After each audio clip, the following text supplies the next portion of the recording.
மதம் மக்களுக்கானதே தவிர அரசுக்கானதல்ல.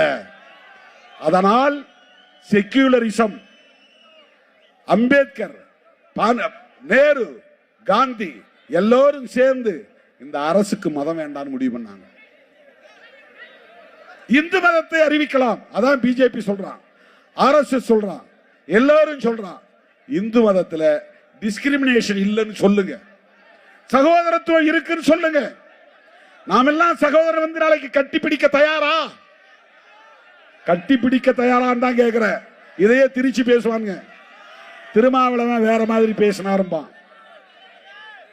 பரப்புவாங்க. அண்ணன் தம்பியாய் கட்டி பிடிக்க உன்னால் முடியுமா?